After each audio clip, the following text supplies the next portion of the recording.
Good morning. It is Tuesday, May 13th, 2025, and it is time for another Will's Taco Tuesday. I am excited to be joined today by four of our esteemed Will's vendor partners who are going to show us some cool stuff from their companies. I know you're excited to see it, so I'm going to keep this intro short. Starting us off is going to be Mara and Pete, who are coming to us from EBSCO.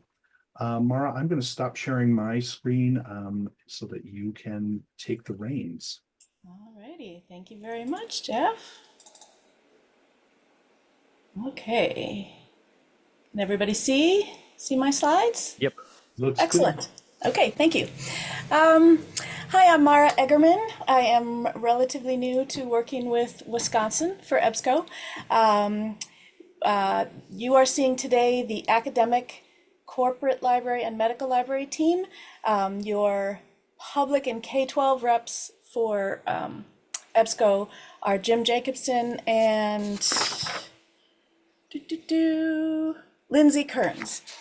So if you need to ask questions to that team, feel free to put things in the chat and I will forward on to the public and K-12 team for you. We have just a very few slides today that I thought I would talk through with very basic things because we're just meeting you. We will make these slides available afterwards so you have access to the contact information and all the links and tools that I'm going to be showing. And again, feel free to put questions in the chat as we go. I'm Mara, and Pete Zemet can introduce himself. Yep. Right there in Wisconsin. I'm in Des Moines, but I did go to UW-Madison, and I worked at Beloit College. But Pete's still in Wisconsin, so take it away, Pete. Yeah, hi everybody. Pete Zemet. I'm UW-Madison alumnus. I went to library school in Madison as well. Still live here, even though I don't like winter. What can you do? So I've worked mainly in special and academic libraries over the years, and I'm happy to be part of the EBSCO software team. All right, thank you, Pete. Well, I've got my arrow keys. There we go. Okay, so those of you who are in academic libraries know Daniel Herrick, who's been the account executive, making lots of phone calls and emails. He doesn't travel, but he's in New Hampshire and doesn't like his picture on the screen, but he has lots of guitars in his office. So as you see him sitting in his basement, you can ask him, which guitars do you have with you today? So you know Daniel and I are a team. I'm on the road and he's in the office. I report to Kirk Powell, who's based in Columbia, Missouri, and oversees about 7 people like me. So I worked for Kirk serving Iowa, Missouri, and Kansas libraries for about 7 years. And then last September, EBSCO restructured us. And so now I'm very happy to have Iowa, Minnesota, where I grew up, and Wisconsin. And then Pete's here, who's the Director of Software as a Service. And Pete has worked again for some libraries and other vendors. These are very text-heavy slides, but I'm doing it this way so that we can send them to you afterwards. Usually when I visit people for the first time, I say who's who and what's what, especially during this time where we're moving to the new interface for EBSCOhost, which probably a lot of you have already done. UW-Madison went yesterday, so I think we've got everybody now. There are just some things that people need to use. EBSCO Connect is your best friend for information for end users, for those who teach end users, and for those who administer the EBSCO tools behind the scenes, such as EBSCO Admin, which is on this page. You will still need EBSCO Admin for a few months while you're also learning EEM, or EBSCO Experience Manager, which is the backside for you of the new EBSCOhost or EBSCO Discovery Service, if you've got that as well. So I've got all the links here for how to get a new account, etc. EBSCO Collection Manager, some of you know, you order your ebooks there. You can order Flipster magazines there. EBSCOnet for many years was only single title serials management or serials packages. And now Daniel can send your database renewals through EBSCOnet. So if you'd like to do it that way, it's a little bit quicker. He just puts it on your EBSCOnet account, and you can click accept as soon as you know your funding's set and all that kind of thing. And then I'll briefly mention Mosaic, which is going to be rolled out in the next year or two, replacing Gobi for access to print books and ebooks from lots of vendors, 25 or 30 different vendors. It's a really nice looking site, and it's already doing a beta integration with Alma for any of you who are on Alma. Okay, so new EBSCOhost, again, we think everybody in Wisconsin is using it by now. It's a nice clean interface that's just very intuitive and welcoming. On the left side, that column under where it says EBSCOhost My Dashboard, that's kind of an anchor for the technology underneath. The biggest thing about our new, well, I'll say first before I flip slides, the Quick Start Guide link there that I have on this slide will have videos that you can put into a course guide, in Canvas or Blackboard, on a LibGuide, or just send it out in an email or whatever you'd like, different ways to help you with your library instruction. And at the heart of all this is accessibility. So we built this with accessibility first. So that left column I was mentioning assumes that you're using a screen reader. And if you're not, it does what's called a skip link and skips over to show you what you should see if you're not using a screen reader. So there's lots of new technology for meeting or exceeding North American accessibility requirements. We're also rolling out some new accessibility things with ebooks this summer on the ebook interface. And then I thought I would just touch on kind of the very latest thing. Everybody's talking about AI, of course, and EBSCO has a very conservative approach to AI. So on the one side, we work with libraries, and on the other side, we work with publishers. The publishers are very concerned about their content being, scraped and thrown into these large language models and such. So we don't set up AI automatically for anybody. But for those who would like to use a tool such as this one for natural language searching, you can opt in to have that on your EBSCOhost or your EBSCO Discovery Service or both. So as I have in red, you can put in a question that you might put into a Google search or something. Instead of choosing advanced search, particular subject terms or title words in the journal title or the article title or keywords, you can just throw a question in there, and it does a really amazing job actually at getting results if you want to opt into that kind of a model. And again, I've got a couple of links here for information about this natural language search, and then some transparency information about EBSCO and AI so that you know everything up front. I got to just jump in and say the natural language search is amazing. I'm a librarian. I'm not trained to sort of do these kind of questions typically, but the technology in here is it way exceeded my expectations. So really give it a shot. It's incredible.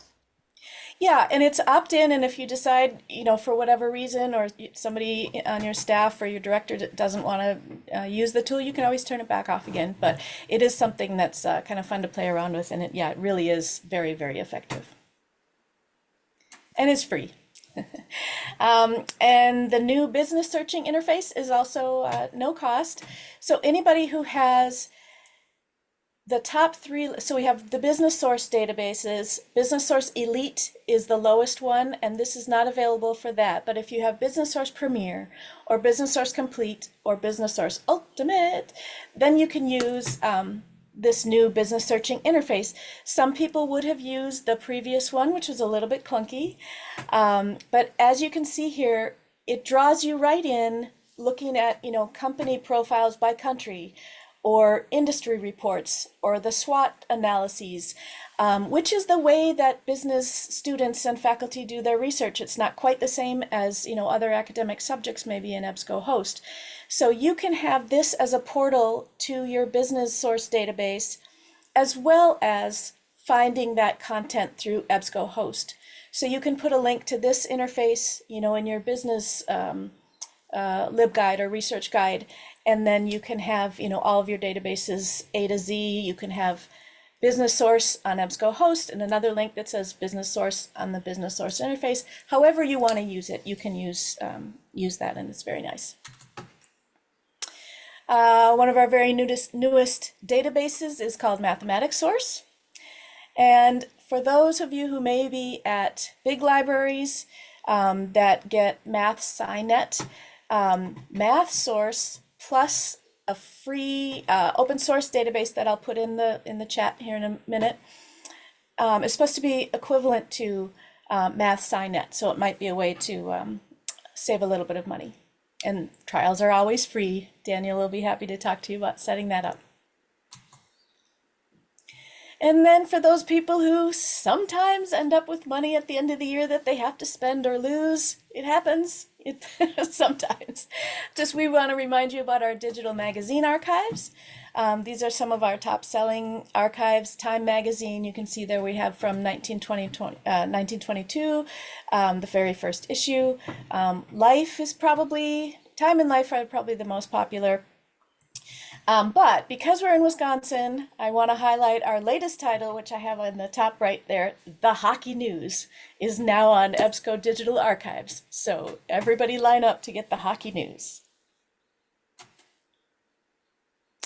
And then I'll just say, I'll mention 2 software as a service products. And then if we have questions, we've got our SAS director here, Pete, that can go into further detail. So EBSCO Discovery Service, I've heard Pete say, who's worked for other discovery vendors, that it's the best one in the industry. And it really is, especially with the new UI. It's just a really, really great way to put together all of your vendor products, databases, books from, ebooks from different vendors. You can include an institutional repository if you'd like. So it's one place to find all the content from your library. And it's very sophisticated searching. The relevancy ranking is amazing. It's just a great way. And it's customizable, so you can have little placards directing people to different things that you want to feature in your library as well. And then one of the most popular things that we work with as a third party is Open Athens, which is rebranding themselves to be called Compass. And this is the very, very secure and most secure authentication into your publisher platforms, into your library resources. It's a single sign-on service, and if you choose to have it as single sign-on for multiple systems on campus, then you can run a report that can show use of library resources by users that are anonymous to student outcomes. So if you can tie library research attempts into Canvas and then into, like Banner or the student information system where the transcripts are, and then even alumni data, and say, these students use the library more, and look at that, they got better grades, they graduated more on time, they got placed in a job in their field more often than those who didn't use the library as much. So we love Open Athens. They're over in the UK, they're a nonprofit, but EBSCO is their North American agent. Yeah, if I can just put a little coda on that. There you go. It's all yours now, Pete. Yeah. So one of the things about EDS that doesn't always come through, when you see a brochure or you're just looking at the interface, is that behind the scenes, we have the most publisher provided metadata. And we emphasize, give priority to subject searching, and they know their subject terminology best. And so this is easier to show than talk about, but that is a huge advantage with EDS, and it's hard to just talk about, or you wouldn't notice always in searching because you don't know what you're not getting, right, when you do that. So right. I wanted to point that out. And then as far as Open Athens, as you mentioned, Mara, the 2 big advantages are security, which, is a liability, right, having better security. And also it's a more personalized experience for the individual users. They don't have to log in as much. And when they log in, they have access to exactly the things that their patron group, they're licensed to see. Great. That's all. Yep. Perfect. Okay, we're at time. Feel free to put questions in the chat, or if you're watching this recording afterwards, you can email us, and we're happy to talk more about what we've mentioned. And we have like 400 or 500 other products too. So thank you very much for your time today. Yeah. Have a good day. Thanks. Thank you both for being here and for showing us around a little bit. It's always great to hear kind of what's new and to get the skinny on the kind of availability of Open Athens. We always want to remind people that that's I'm sorry, Compass, but we always want to remind people that they can kind of come through WiLS and EBSCO to look at that too. So thank you so much, both. All right, I'm going to share my screen one more time very, very shortly just to, oh, you know what? Sorry, did I go too soon, Jeff? You know what? You're fine. You're fine. Susan Gall is joining us from Lincoln Library FactCite. Susan, I'm going to let you just take over. Go for it. Great. Thanks, Jeff. I'm having a little trouble getting my slideshow to show just a full screen. So if you're patient with me to take a look at the slides as I go through, I'm going to give you a quick tour. I think that'll be Let's just get fine. started. I'm Susan Gall. I'm vice president and one of the co-founders of FactCite. And today I'm going to be giving you a quick overview of our FactCite databases. Wisconsin's one of our, I think you rank third in terms of states in the country in terms of number of FactCite subscribers. And WiLS is a great partner for us. You can subscribe to a single FactCite database, or you can bundle and save. And WiLS can always provide you with pricing information. I'm going to go quickly through our FactCite databases, and then we'll take a look at FactCite Live as well. FactCite has individual databases starting with lowest reading level for primary grade students through high school, college level resources. These two that I'm showing here are our lowest reading level databases. FactCite Lingo is English and Spanish in an engaging user interface. This is a great resource for English language learners or Spanish language learners who want to acquire academic vocabulary. FactCite 123 has 15 modules for a single subscription price. And as many of you may know, FactCite is known for its very affordable subscription prices. Most of our subscriptions are less than $200 a year, and WiLS can help you with that pricing. We have, oh, I should mention one thing. Historically, FactCite, most of our FactCite content comes from publications that were formerly in print from the Lincoln Library Press. We've also partnered with 3 other publishers to bring their content online. And here, when we're looking at our biography databases, Biography for Beginners is an example of that. Biography for Beginners was widely held by elementary schools across the country. It was published twice a year as a serial. And we partnered with them in 2013 when they ceased print publication. We've got over 800 biographies written at around a 3rd grade level, historic and contemporary, all the presidents, explorers, etc. But #1 search for the last year has been Taylor Swift. So we don't forget about the contemporary people either. Our 3 other biography databases also were formerly included in print products. US and World Biography has about 10,000 biographies, historic and contemporary people. Shapers of Society was a 7-volume print encyclopedia with 100 people, 100 entries, 101 people. The Wright brothers are 2 entries, 2 people. Narrative biographies with timelines and primary sources included. And then Sports Champions. Lincoln Library of Sports Champions was in print from 1973 until 2013, went through 9 editions.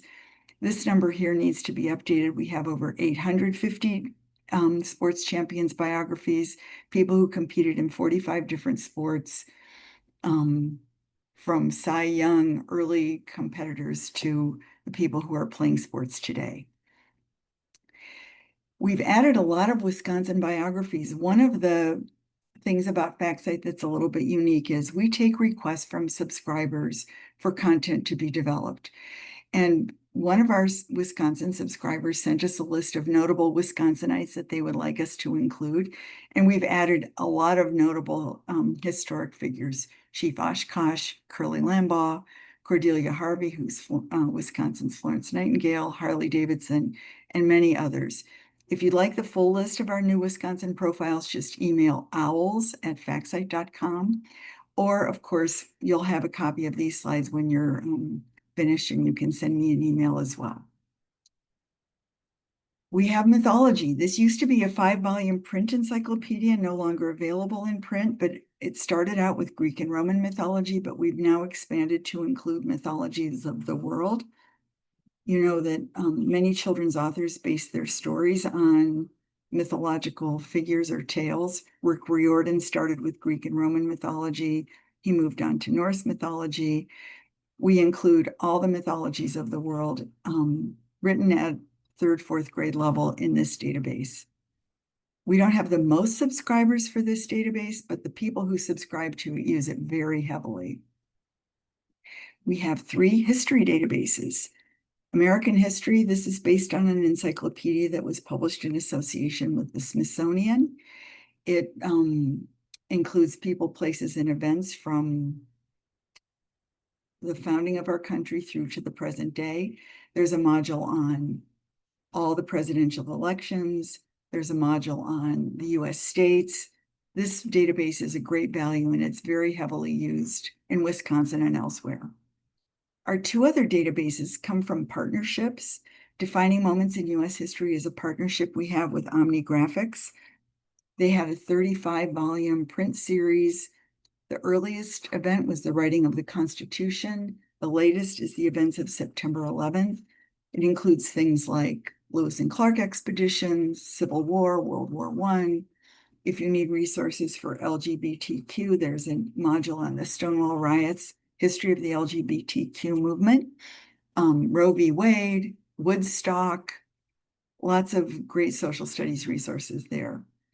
And then this Milestone Documents is our newest partnership with the Schlager Group, 1,700 primary source documents from US and world history, ancient times to the present. 200 scholars contributed to this database, scholarly analysis of all the documents. Well, not all the documents, but most of the documents. And rounding out the FactCite collection are these 3 databases.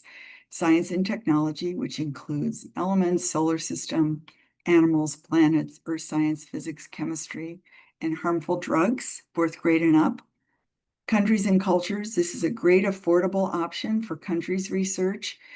This database includes information on all the countries of the world, Canadian provinces, and it also includes ancient civilizations, Africa, Chinese dynasties, Mesopotamia, ancient Egypt, etc. Essential Information, Lincoln Library of Essential Information was a 1-volume encyclopedia in print from 1924 until 2013. There are sections on literatures of the world, religion. This is great for high schools for those classes that focus on things like film, art, etc. At FactCite, we're really proud of our accessibility features. Our screen design was developed in association with a reading consultant. We call our screen design stigma-free. So if an older student who's reading below grade level needs to be referred to a database at a lower reading level, it doesn't look too babyish. Any individual student can control the way they view the pages, in pages or on a single page. And there are multiple search options, keyword, special topic indexes, etc. Self-checking quizzes are included in many of the databases. We have text-to-speech features, translation. Students can enlarge the text. They can install a page mask feature to those students who have trouble with focus. And we are able to integrate with Canvas, Schoology, ClassLink, all the SSO systems. We have citations on every single page, not just at the end of the article. FactCite's also integrated with Noodle Tools if your school is a Noodle Tools user. And we offer lesson plans and tips for teachers, which I will show you if I have time when I go live with FactCite. Last year at the WIMTA conference, 3 FactCite subscribers presented real-world projects where they use FactCite. And when you get a copy of these slides, you can click on this link, which will take you to the document that shares all their lesson plans and activities. FactCite has databases for students at all levels, and I'm going to switch now to my, let's see here, FactCite Live to show you some of the features that I was discussing before. So this is the way the FactCite, if you were to subscribe to every single database, this is the way your screen would look. But if you subscribe just to Biography for Beginners, that's the only one that would show on your screen. Students can use the keyword search here. The default is to search across all databases, but you can also control the search and search just in a single database. At the bottom of the page, we have a link to videos. So this video is for students. It explains how to use FactCite. This one is a very popular video with our subscribers. It explains the difference between a Google search and a database search. I know teachers get the question all the time, can't I just Google it? And this explains how Google generates its results versus how a database generates its results. Then these videos explain different FactCite features and how to use them. They're all under 5 minutes, and they'll give you more in-depth information on how to use the citations and the Noodle tools, integration, etc. In addition to the Getting Started videos, we have teacher resources organized by database. So if you are looking for some lesson plan ideas for mythology, you could click here and find lessons. We also have the lesson plans organized by month. So these are various activities that teachers and librarians can use to introduce the particular topics of the month with their students using FactCite and other resources. At the end of I'm going to go here to Biography for Beginners. You see, I mentioned before, there are multiple ways to search, including the special topic indexes.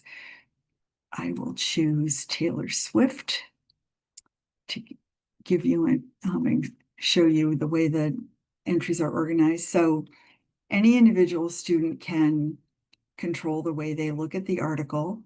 When you get to the end of the article, there's a feature that says, would you like to comment? If you click yes, this sends an email directly to our managing editor. We do not collect any information on individual students. We're fully compliant with student data privacy, but this is a way students share their feedback with us, and also the way librarians can send in suggestions in addition to just emailing us directly. In fact, it was a Wisconsin student who sent in sort of the equivalent of a 5-paragraph essay on why we should be profiling the marathon runner Steve Prefontaine. And that was one of the first times that we responded to a student with a new entry. We don't know the name of the student who submitted the article, the request, but we could contact the librarian at that school and say, somebody suggested this, the entry will be up by the end of the week. We thank you for helping us make FactCite better. So that's my, in a nutshell, overview of FactCite.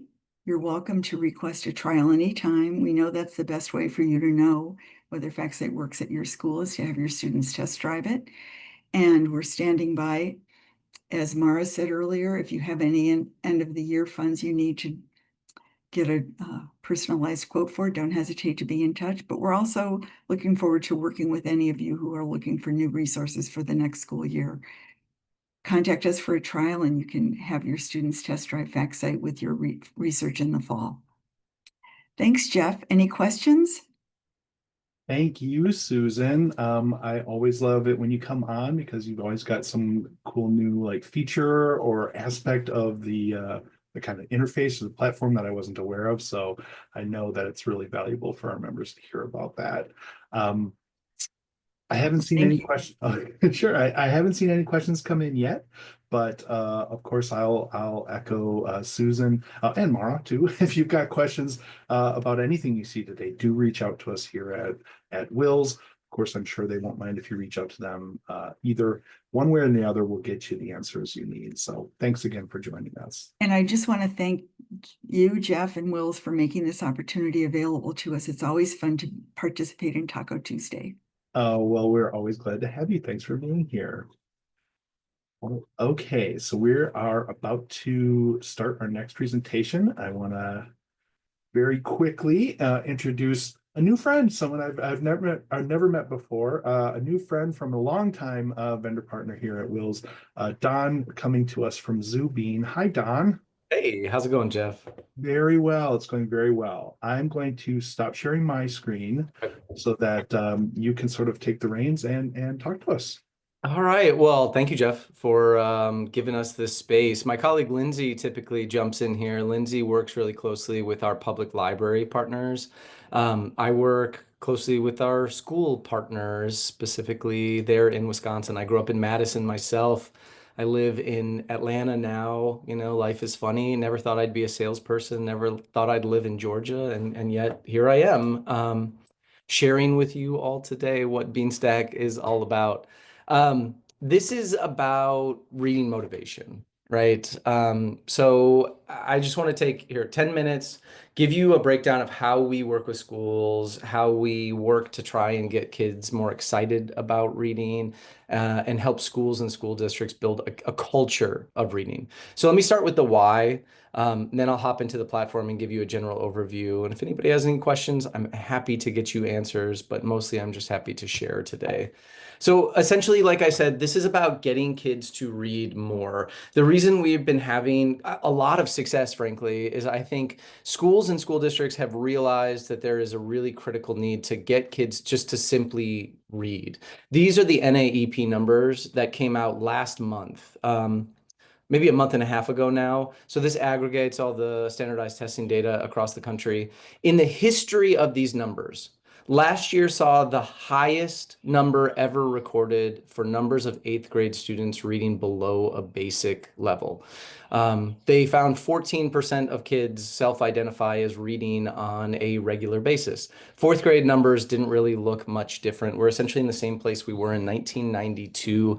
That is not a great sign for us as a society, especially one as wealthy and prominent as the United States of America, right? We need our citizens to be literate. We need kids to be literate to succeed not only in school, but in life. And there's this huge body of research out there that points to the reality that if kids read more, they are better readers. Their vocabulary is better, their comprehension is better, their fluency is better, all of these things simply because they read more often. So the thing we're after in Beanstack isn't making them better readers. Of course, we hope that happens, but the thing we're after is changing these figures, getting more kids to read more often, engage with the higher volume of text so that they become better readers. By and large, all the schools and districts we work with, they have all the testing they need. They have curriculum that levels the students and tests them on their comprehension. What they often don't have is a way to really comprehensively scale a culture and motivate these kids to read. And that's what we want to do with you. So the way we go about it is through gamifying reading. They read anything they want. It's a core tenet of Beanstack. Give kids the ownership over their habit. There's a lot of research that also points to the reality that if kids can self-select, they are more likely to become a lifelong reader. So read anything they want, log what you read, and as you do, build streaks, compete against other classes, grades, schools, work towards a big school-wide or district-wide goal, earn badges and prizes as part of challenges, and just build that habit, right? Build that muscle around reading because you have the ability to self-select and find what interests you and grow from there. Now, the thing we're most often in conversation about and with is accelerated reader and platforms like that. So our take on that and what we hear all the time is that if you just want to motivate kids to read, that can be effective if it's shiny and new. It can be effective with kids who already like to read because they're doing the thing. They can take a little quiz. But with the kids you most need to connect with, the kids who are reluctant readers, struggling readers, actively don't like to read, which is a large proportion of them, it's not going to be effective to tell them you have to read these kind of books. You can't read anything without a quiz. And guess what? Your reward on the other end is a test, right? The other thing we can point to increasingly is that schools and school districts have things like Lexia and iReady and Amplify and Amira, all these tools that level the kids as part of their English curriculum, their reading passages, they're answering comprehension questions. And if that's in place, then what's the point of something like AR, right? It's just a very expensive tool that maybe is connecting with a very small subset of your students. And what we're saying is let your curriculum be curriculum, let your testing be testing, and have your motivation be motivation. And that's what we want to do. Now, that's not to say we don't have our own approach to integrity. We do. I'll show you in just a second. But what we're after is this culture. I live in Atlanta now. This is Atlanta Public Schools. They go all in on culture. They have a 10 million minute goal across the entire district. They do this K through 12. They have this challenge called Race to Read, read around the city every day. Everyone participates in it. The superintendent sponsors it. There are competitions between schools. They put yard signs out in front of the houses and apartments of top readers, which is really exciting. And while we can't claim credit for this directly, we're very proud of them because on those same NAEP numbers, Atlanta was the only metro area district not to record a decrease in fourth grade reading scores between 2022 and 2024. Culture is important. There has to be a cultural solution to this problem that we face. We can't test kids into a love of reading. So this is the platform. Kids come in through the single sign-on, Clever, ClassLink, Google, Microsoft, whatever you use. This is Katniss. You know, she's a sixth grader. And so when she comes in, she can see this dashboard with goals, competitions, and challenges. And those are our 3 best practices. We want every school we work with to set a goal and say, hey, if we read 300,000 minutes this year collectively, the principal will sit in a dunk tank at field day or kiss a pig or whatever. And you can use that to give them updates on a weekly basis and get them excited, collectivize that experience. You can run competitions. They can see this right through their screen. They can see grade to grade. And in a school environment like a Green Bay or soon Madison metropolitan schools will be doing this district-wide. They'll see top schools and they toggle over and they can see what campus is the leader. And maybe there's a trophy that goes between the schools like there is in Charleston, South Carolina. And then you have the challenges. So the challenges are built around badges that they can earn. And that's where you can build in nuance and build in specific incentives that they care about. So here's an open-ended challenge, you know, read 5,000 minutes of anything over the course of the year. Here's the Golden Archer Award for middle schools that just highlight the books on that list. And you can say, hey, read any 2 of these and write a review and you'll get invited to the Golden Archer party and we'll eat pizza and vote on our favorite. Here's a bingo template. So this is about genre. And this is where you can build nuance in because notice any way I finish this, any row, any column, I have to read a certain amount, but I also have to write a review and I have to do some activities. So if I want to earn the mystery badge, I have to read a mystery book, but I can choose what that is. And I have to respond to some open-ended prompts. So on the other end, you're getting what they've read, how much they've read, the Lexile level they're choosing to read at, reviews they've written, open-ended responses that they have written, qualitative and quantitative data, a wide breadth, a clear picture of their independent reading habits. They're building a streak as they move on, and that's what does it for me and like Duolingo and Wordle is maintaining my arbitrary digital streak. But the thing they do more than anything else is just log what they read. So if you build this in as part of a rotation in an ELA block, they can start a timer on their Chromebook or tablet and they read their book and then they log it, but maybe they read 15 minutes last night. So they can come in, scan the book, right? Say, hey, I read for 15 minutes. And then that 15 minutes is credited to the goals, the competitions, and any challenge it's eligible for. Here, I earned a badge, and there was a prize attached to this. But that's also one of the things that allows you to differentiate age ranges. The things that motivate a middle schooler won't be the same as motivate a first grader or a 12th grader. And it gives you the freedom to really speak to them in a way that they want to be spoken to while giving them the freedom to choose. Now, the most common question I get is how do we know they've read what they're saying they have read? It's a valid question, but if your kids aren't reading at all, we want you focusing on the question, how do we get them to read more often, first and foremost?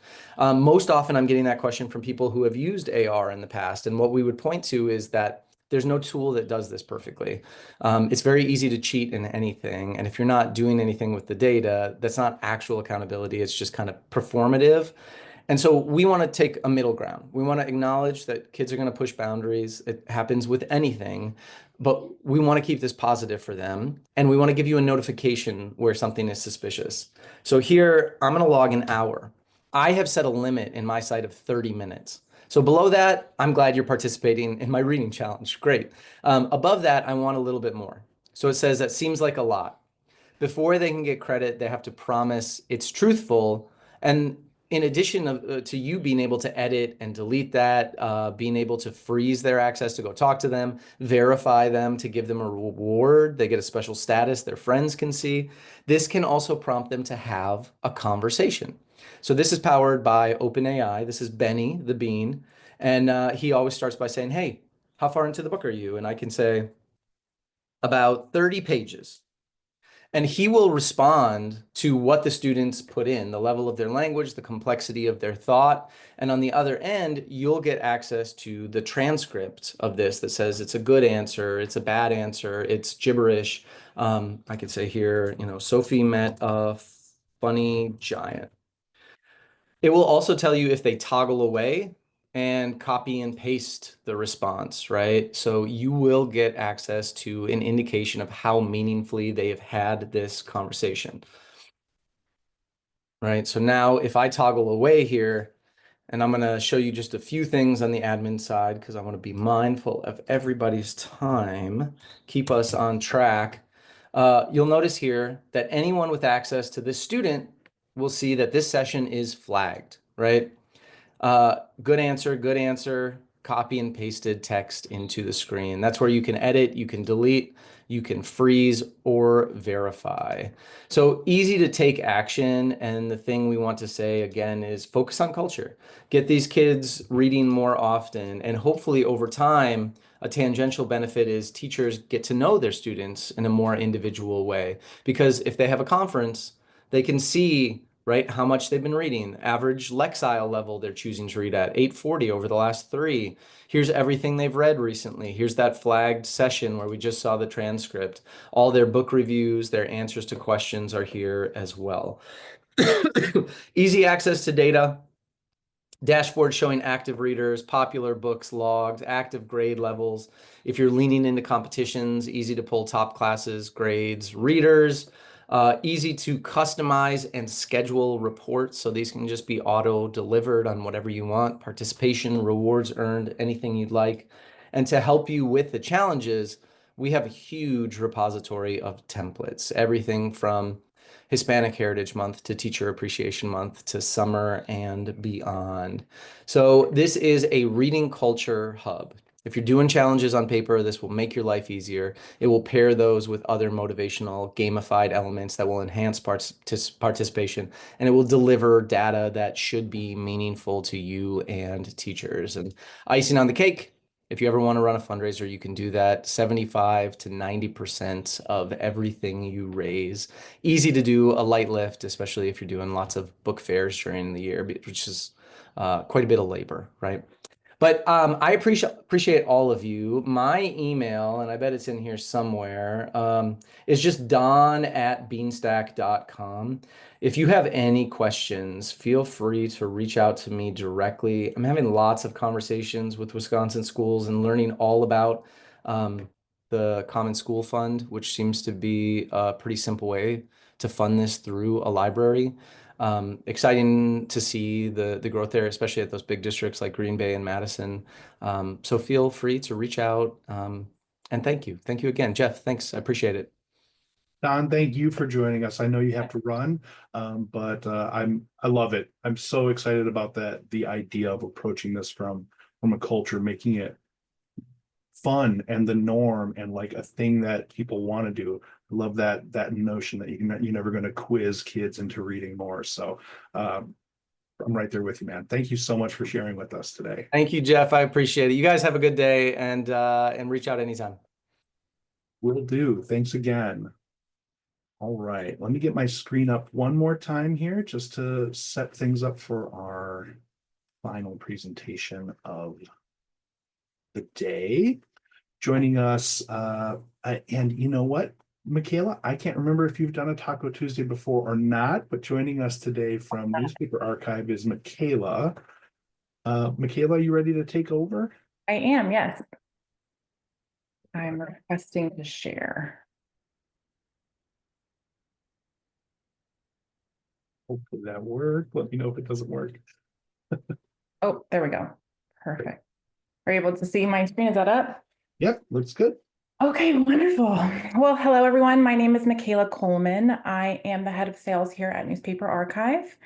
And I'm excited to take you through, kind of give you an overview of who we are at Newspaper Archive, what we specialize in, and then take you through a quick demo of our online database. So what is Newspaper Archive? Essentially, we're an online database that we digitize newspapers. We have them all available online. We offer remote access and in-house access via IP authentication. And we're offering over 400 years of basically digitized history. We specialize in microfilming and digitization, so we've been doing that for over 25 years. And we currently have over 17,000 newspaper publications, and we have 85% unique content in comparison with some other newspaper resources on the market. The products and services that we offer is our Access institutional website. That's what I'll be taking you through today. We do offer API and data mining solutions for this website. So any large research needs that you have, we do provide access via API. And then we do specialize in all things preservation. So we do create and digitize microfilm, and then we do offer duplications and subscriptions of microfilms. If you're looking to acquire any titles or dates on microfilm to enhance your collections in the library, we can provide that upon request as well. And then our microfilm creation and digitization services. So again, all things preservation, whether you have newspapers, yearbooks, anything that you're looking to preserve, we do specialize in all types of materials. So we can, of course, convert any printed materials into microfilm for long-term preservation. Any microfilm or microfiche you have within your library that you'd like to preserve even further or digitize, we can digitize from these materials as well. And then there is this option at the bottom here. It's called a digital capture project, and it's actually taking printed materials and going straight into a digital format. So there's no microfilming step necessary. So if you didn't want to store that, you're looking to lighten up some space, that is an option as well. And then anything that we do digitize, we can directly send to the library via SFTP transfer. So it's just an easy, you log into a server, download the content, and then you have all that digitized material. And then our Access Newspaper Archive digital database, we currently have over 17,000 individual newspaper publications, as I mentioned. These publications encompass over 290 million pages of digitized newspaper content. And again, 85% of our content is completely unique to the Newspaper Archive database, so you won't find this on any other platform. We do have rich historical content coming from both large city and small town newspapers. We have coverage from 48 different countries and all 50 US states, spanning over 400 years of history, with our earliest issue coming from 1607. And we do have content that goes all the way up to present day. And we are constantly adding content to our database. We are currently adding anywhere from 1 to 2 million pages of new content every single month. And anything that is updated, you do get instant access to. Included in every Access subscription is access to rich historical content where you can actually customize your own collection based on budget and institutional needs. So we do have a variety of different collection options here. They're all completely customizable. You can mix and match any of these if you wanted access to the entire country, and our Spanish collection, it's all combinable. And then the multi-state and single state options, those are customizable as well. If you're wanting access to one particular state, or if you wanted surrounding states, you can just choose any state to be included in that. So let's go ahead and take a look at our online database. I'm just going to exit out of the presentation and hop over to the home screen of Newspaper Archive. So this is what your patrons will see when they come to the online platform. It does say exactly who's providing access, so I know it's coming directly from your library. And then we do link this to your own website as well. So if users are using multiple resources, or just gives it a little bit more of a personalized feel as well, it just pulls up to either your home page, or if you wanted it linked to a resources page, whichever you find most useful. And then from our homepage, your users can dive right in and start searching using a name, a keyword, or within a certain publication title. There is the option right here on our advanced search on our homepage to go to our advanced search, which just gives you additional parameters to fill in. You can get pretty specific with these searches, or even do generic searches this way as well. Or on the homepage, if you scroll down, you'll be prompted to browse our available papers. So you can browse by location, browse by date, or browse by publication. And each of these browse options are just really easy ways to see exactly what type of content we have from each category. And these are all available at the top of any landing page as well. So you can always go to those browse options up here, the advanced search that we'll walk through, and then of course our publications link. So first, just to show you how the browse option works, This just gives you a full list of all of the countries we have content from. You can see all those listed out here, and then it just narrows down your results from there. So once you select a country of interest, you can see a list of all of the states, provinces, or territories from that country. Again, we do have all 50 US states, so you can see those listed here as well. And then going even further, you can click on the state of interest, Wisconsin in this example. It gives you a list of all of the available cities from that state. And on this page, you can click on the different cities and see all of the publications we have available from each of those particular cities. Or if you wanted an overview of what we had from a particular state, you can click Browse All, and it takes you to the state landing page to give you kind of a broader scale overview of what we had from that location. So you can see all the cities again listed out here on the left-hand side if you wanted to scroll through those. There is a map feature here, so you can always scroll in on the map and see any local areas if you're looking for, local content or you wanted to see what's available. You can click on any of the cities here. It tells you the name of the city and how many publications we have available. And then from there, you can kind of get an idea of the different coverage we have. Or if you scroll down, you can click See All Cities, and it gives you kind of, again, a broader scale overview of all of those cities from that particular state that you're viewing. So again, that's just kind of a browse option, seeing what type of content we have, where that's coming from. The advanced search up at the top here, this searches the entire database. So it's not necessarily limited by location or by date range, but you do have those narrowing features here, so you can get pretty specific with that search. There are a few different date options here. You can search for anything before a date, after a date, between, exact, or by a specific year. There are also a few different keyword searches here. So you can do with at least one of these words. It's an either or search. If you're looking for a death record or obituary, you can put in both keywords there. You can even exclude words within your search. There is an exact phrase search. And then of course, all keywords is here as well. So I'll go ahead and just do an example. We'll look for the Wisconsin State Fair. I can limit it by state, but I will show you some narrowing options on the next page. So I'll just go ahead and click search. I just put in my keyword, my exact phrase. This will take us to the search results page. At the very top here, you can see exactly how many records have been found for your search term. Of course, you can always edit that search if you wanted to add more names or keywords or narrow even further by location or date.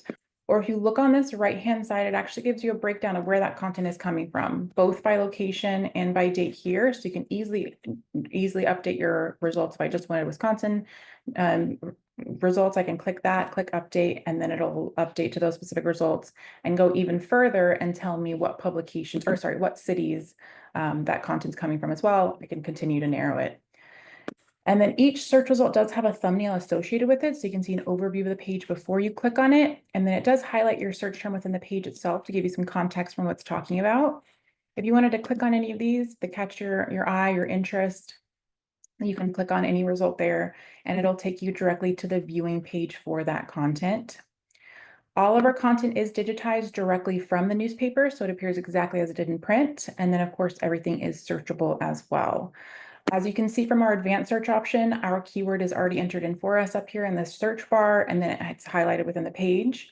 You can always go to the next one if you're looking for, if it's, if there's multiple results on the page, you can always jump to the next one.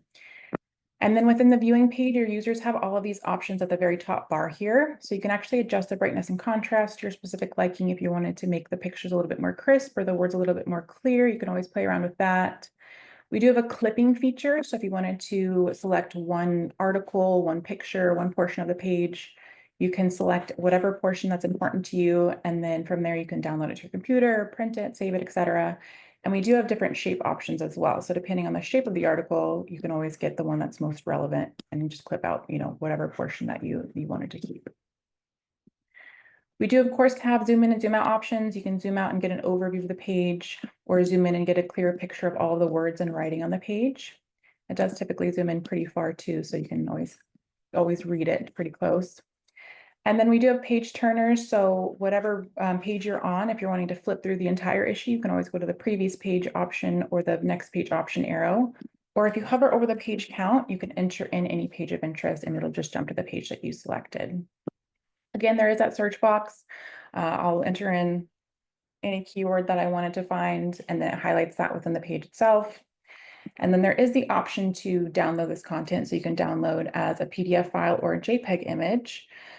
Within the viewing page, you can see it's just a viewer. You can't copy any article, but within that PDF file, you do have the text overlay. So if there's something that you're wanting to copy, or if you're looking at a foreign language newspaper, you want to translate it, that's an easy way to do so. There is also this print option here. This will pull up a print preview for the entire newspaper page. Of course, if you are printing on a normal sheet of paper, it might be hard to read one of these articles, so that's where that clipping feature comes in handy. You can select whatever article you wanted and then make it as large on the page as you'd like.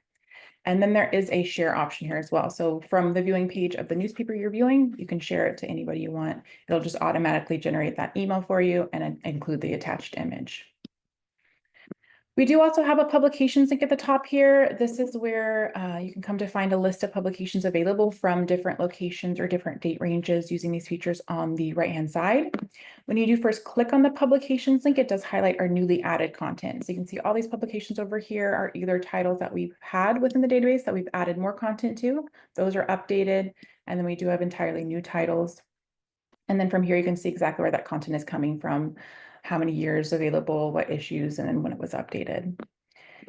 And we do have both a user login and an admin login in the upper right-hand corner. The user login is for any user who wants to create their own free account within the website. To do so, they can just enter in their name, email address, and a password, and then they can log in using that user login for any consecutive uses. Having an account is not required by any means. All of your users can freely access the database, save, share, etc. But there are some benefits to having an account. For example, you can create different research folders and save full images and clippings to those different file folders, and also save searches and get notifications for relevant content that's added. And then the admin login is where you can come to find usage statistics. Once you log in with your username and password, I didn't spell that right, World Archives. It will take you to this page where you can select any date range to usage for. You can do 1 year, a month, a week, whatever you're wanting to view here. And then you have these options at the bottom. So the show by date just gives you a full daily breakdown of usage. It tells you when the resource was used, how many users use it each day, save searches, page views, downloads, etc. This is offered as a total, so it gives you just a quick overview of usage for that selected date range up here. And then we do offer stats by title. This just gives you a breakdown of each title being viewed. It tells you where that content is coming from, gives you an idea of what areas are of greatest interest for your community, and then how many page views each title gets. Oh, right, let's jump back into our presentation. So what's next? So our pricing is based on the size of the library, so the population or FTE served for your library, and then of course the collection of choice. So the larger the collection, the more expensive it will be, but there are different options there, and it's again completely customizable. And then we do have discounts available for libraries that's subscribing through the WiLS organization. In the next steps, I can provide an estimate to anybody who's interested in seeing what our different collection sizes look like. I would just need the FTE or population served of your library. And then we do have a trial available as well. We can set it up with IP authentication for in-house access. And then we do offer remote access that can be set up a number of different ways. And that is it for my time. Here's my contact information. If anybody does have any questions, please feel free to reach out. I'm always happy to just respond via email or hop on a quick call and we can take it from there. Thank you very much, Michaela. What a great presentation and an awesome overview of this super valuable resource and platform. It's always, I don't know, maybe I'm just old. Every time I see like the scanned newspaper with the actual word you were searching for picked out, highlighted, I'm like, oh man, that's amazing. Seems so amazing to me. But anyway, it's I can see absolutely how valuable and what a great research tool that would be for people like at all different educational levels. There's the use cases are like they boggle the mind how many different uses you can make of these kinds of things. So yeah, I appreciate that. Awesome. Thank you for joining us. As Michaela said, Mara's still here, as all of our presenters have said. If you have questions, if you want, need a quote, if you want to learn more about a resource or do a trial or anything, you can always reach out to us here at WiLS. I know our presenters have shared their contact information too. I'm sure they're happy to hear from you as well. We want to get you the information you need so that you can get the resources that your institution needs for your patrons and users. Thank you to all of our presenters for joining us today. We are always delighted to have our vendor partners here to kind of show off what's new and cool and exciting. Thank you to everybody who's joined us to watch these presentations live. We see you. And thank you to those of you watching the recording sometime in the distant future. Well, not so distant future, but hello from 2025. So hopefully you've learned something valuable. Let us know if we can do anything else for you. And stay tuned for another Taco Tuesday coming up on May 27th. That's right? Yes, May 27th. And we just got to have a few more left until the end of June, and then we'll get rolling on setting up our next set of Taco Tuesdays, which I think should start in July and run for another 6 months. So, all right. Thanks again, everyone. Have a great afternoon. Get some lunch, and we'll see you again soon. Bye. Thanks, everyone. Thank you, Jeff. Bye-bye.